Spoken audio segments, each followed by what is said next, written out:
Go. Hello, Isabel? Hi. Hi, my name is Emily and I'm a dietetic intern, so I work with the dietitians in the nutrition department. Are you okay if I ask you a few questions? Of course, yeah. Okay, we saw that you had reported some recent weight loss. Can you tell me more about that?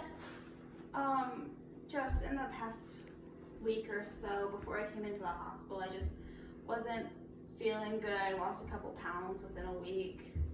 How has your appetite been recently? Oh gosh, it was last week. I just didn't feel good. I was super nauseous all the time. I maybe ate 1 to 2 meals a day, and I normally eat like 3. Okay, would you say before that you were eating regular meals or? Yes. Yeah. Okay, so as part of my examination, I do a physical exam. Are you okay with that? Of course, yeah. Okay, so the first thing I look for when I walk in is I look at her skin to see if it's pale, dry, or there's loose skin turgor, and this is a good sign to see if there may be any dehydration.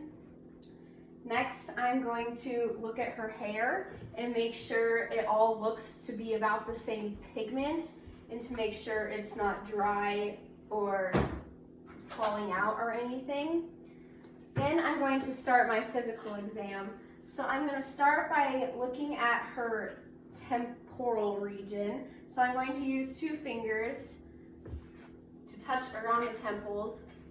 So I'm looking to make sure there's not an indent in there. And then I'm going to move down to her cheeks and look for any signs that her cheeks are more hollow. So again, we can palpate more down there. Then I'm going to palpate lightly on her orbital pad. So if she's showing any sort of deficiency or muscle loss, yes, then it'll be more hollow and it could even be dark. After that, I'm going to look at her shoulders and clavicle. So I'm going to use 2 fingers to look and see if I can press into her clavicle. Sometimes that's more difficult with women than men because women's clavicle tends to be showing more already, whereas if the guy's clavicle is showing more, then they're more likely to be malnourished. So you kind of have to ask the patient, is it normal for your clavicle to look like this? Yes. Then next I'm going to check her shoulder area.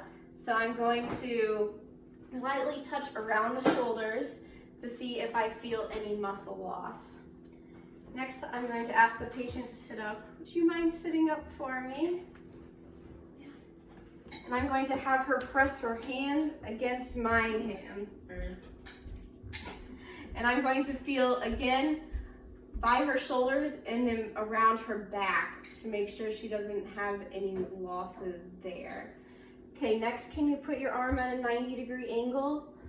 So now I'm going to use 2 fingers to then go around the triceps and see if there's any muscle loss there by rubbing my fingers together.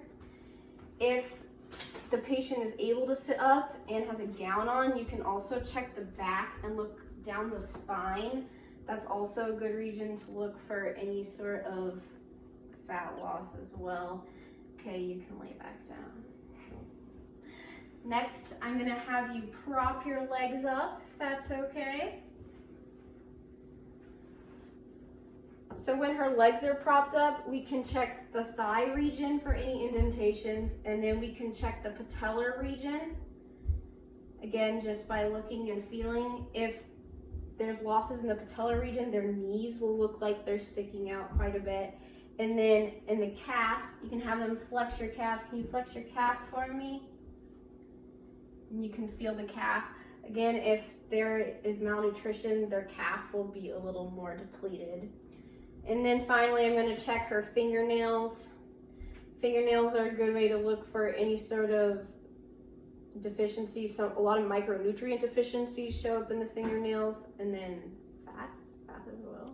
Protein Deficiency in the fingernails too. Do you have any other questions for me? No, I'm good.